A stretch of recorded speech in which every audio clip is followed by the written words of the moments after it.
and 2% Valencia, the four types of peanuts. He said the Southeast runner market generally has a softer tone with so much being produced and the expected increase in yield as just reported by USDA.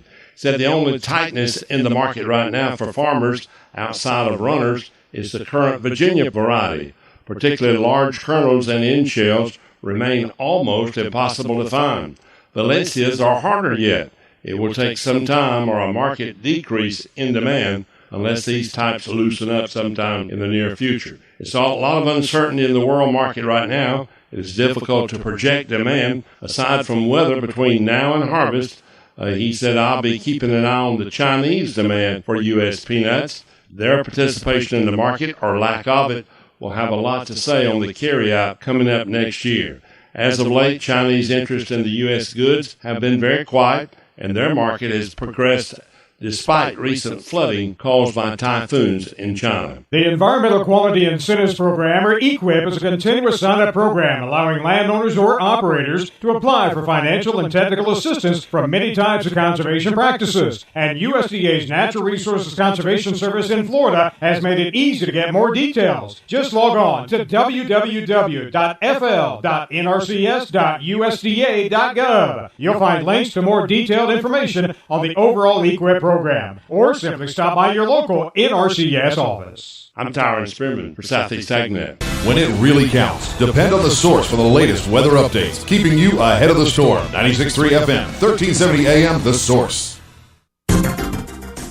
Today will be partly sunny with a heavy thunderstorm this afternoon. Watch for flooding on streets and poor drainage areas. High today 86 to 88, and becoming partly cloudy tonight with a low 75 to 79. Saturday and Sunday both will have clouds and sunshine with a thunderstorm in spots in the afternoons. High both days 89 to 92. From the Florida Weather Center, I'm Holly Holdren. September 21st. September 21st. Why do I keep repeating September 21st? Because that's when the Ocala residents have the privilege of helping determine how Ocala is governed. By voting, Ocala residents then have a voice in local issues. Every vote matters. Voting is a privilege. It's also your responsibility. If you don't vote, you give up the right to complain about the outcome. So what are you going to be doing on September 21st? You're going to go out and vote September 21st. It's rodeo time in Ocala. The 39th annual Ocala Shrine Rodeo returns to the Southeastern Livestock Pavilion September 3rd and 4th, 7:30 nightly. Witness the superstars of the PRCA as cowboys ride to help children walk. For tickets and information, check out OcalaShrineRodeo.com for broncs, bulls, and babes. The Ocala Shrine Pro Rodeo, September 3rd and 4th, 7:30 nightly. Hi, this is Jack O'Brien, and I could tell you stories. In just a few months, a huge tract of land in southern Sumter County will start to sprout houses on the order of 10 per day, along with drugstores, tennis courts, driving ranges, swimming pools, and nature preserves. And between here and there is one of the newest and most interesting rec centers. They call it Strawberry Swamp. But as swamps go, this is a beaut. It really is. You may have heard the rumors that there's a relationship between Disney and developers around the country. Well, there is. Not too many months ago, for example, a local engineering team met with a group of Disney engineers, and part of the gathering was a tour. So as the local guys are walking through one of the old warehouses on the Disney property, they noticed a familiar silhouette. One of them said, "Hey, that's the Nautilus." So somebody else says, "What do you do with these?"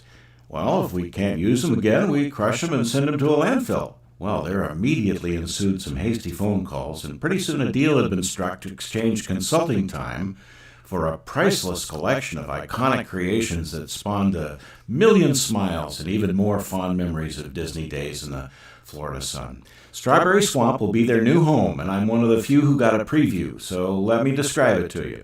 The first thing that caught my eye was the submarine. Every 15 minutes, there's a cloud of steam like a geyser that shoots out of the water, and 2 seconds later, the prow of Captain Nemo's Nautilus emerges in a display of gushing and bubbling water. The Disney guys, of course, love this stuff, because now, although the park has changed, they can still show their own grandkids what Grandma and Grandpa did at Disney. Under the pines, you'll see a group of 4 bears dressed in plaid shirts and overalls holding musical instruments. In the distance, under the mammoth cypress, is a frighteningly real triceratops that stands at least 8 feet tall. Under the palm trees is a trio of elephants, a mama and 2 babies, bathing in the water, happily spraying it all over from their sloshing trunks. In the thick of the reeds and the pickerel weed, you might notice Mr. Toad, knee-deep in the water, where he would certainly be most comfortable. But for my money, the pièce de résistance of this travel through time is the lone figure standing on a tiny island in front of the pier. He's clothed in a perfectly pressed dark suit with a small white pocket square. There's a big smile on his face, and his arms are held high, spread wide over his head, forcing his jacket sleeves to slip down below his wrists, exposing his French cuffs and square onyx cufflinks.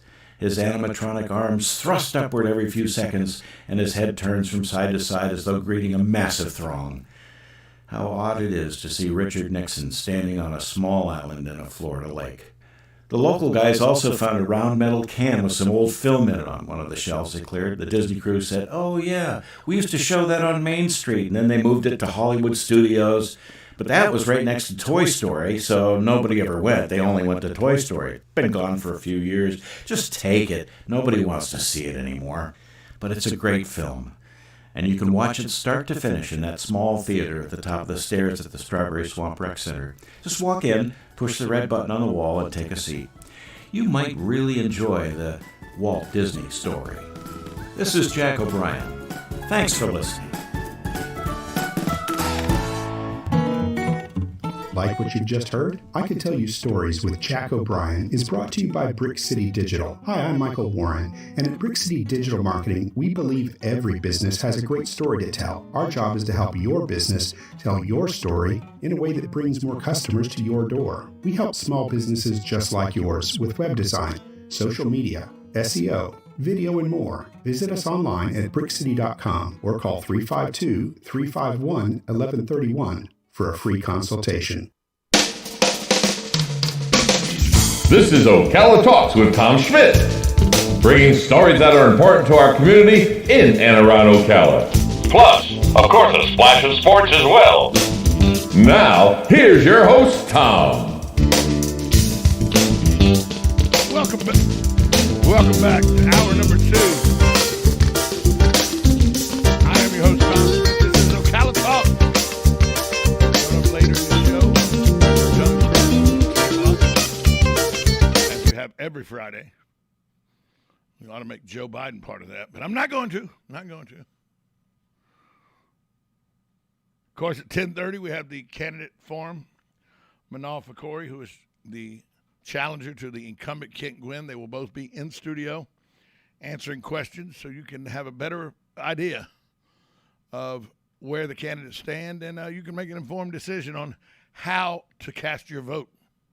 That's what we try to do here at WOCA. We don't want to influence you on who you vote for, but we do want to get you all the pertinent information that we can to help you make an informed decision no matter who you vote for. As long as it's an informed decision, then it's a good decision. Today in history, August 27, 1955, a day that I really like because as a child it was one of my favorite things. The Guinness Book of World Records, compiled by student twins Norris and Ross McWhirter, published for the first time, becomes an instant success. Now, why was it called the Guinness Book of World Records? Well, it was originally owned by the Guinness Brewery.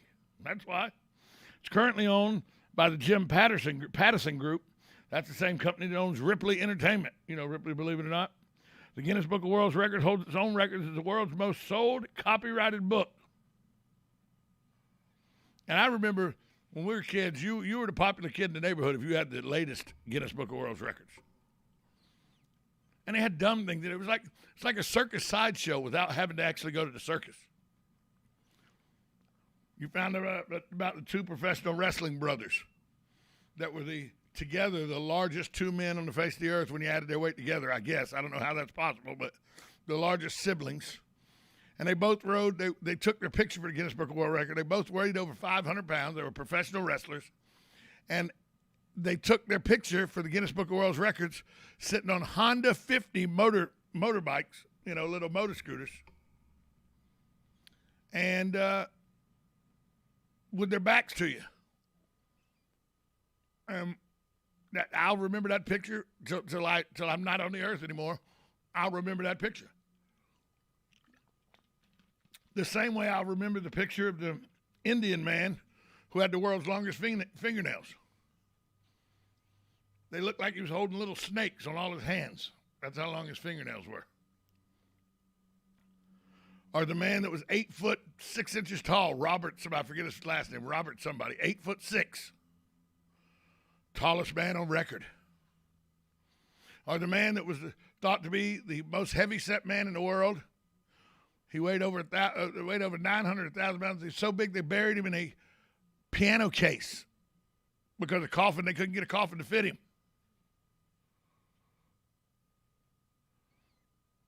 We learned about eating records and, things that happened in strange lands far away that we didn't know about. Well, the Guinness Book of World Records told you about them. That was before, it was a book for hire, where now if you pay enough money, they'll come give you can make up anything to get a record now. This was must-to reads. I remember 1972, I was the kid. 1972, for Christmas that year, I got the 1972 Guinness Book of World Records. I was the most popular kid in the neighborhood for about a week and a half. Everybody wanted to just read the book with me. Well, it is now 66 years old, the Guinness Book of World Records. Started August 27th, 1955, on this day in history. Today is also National Kiss Me Day. I don't mean you run out and go kiss everybody. It's just National Kiss Me Day. So kiss your significant other or kiss someone close to you because it's National Kiss Day. Now, they don't say if it's National Kiss Me Day. Does it count if you bring me a Hershey's Kiss? I will take that. That's Kiss Me Day. I'm okay with that. It's National Kiss Me Day. I'll take a Hershey Kiss. Quite possibly one of the 3 or 4 best candies, in my opinion, ever made. So I'll do it.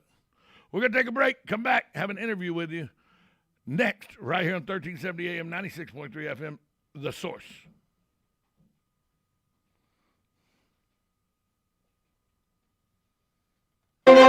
Hey folks, the gardening deals are better than ever this week at Bob Wine's Camellia Gardens in Ocala. If you want to see for yourself, just check the big color newspaper ad or go to bobwinescamelliagardens.net. Feast your eyes on deals like these: Easy Care, Knockout, and Drift Roses. Gigantic selection, more colors than you can imagine. Prices start at a super low $19.99. And listen to this, Bob's favorite, Sasanqua Early Blooming Camellias. These sun and shade-loving beauties are not $29.99, but just $19.99 this week.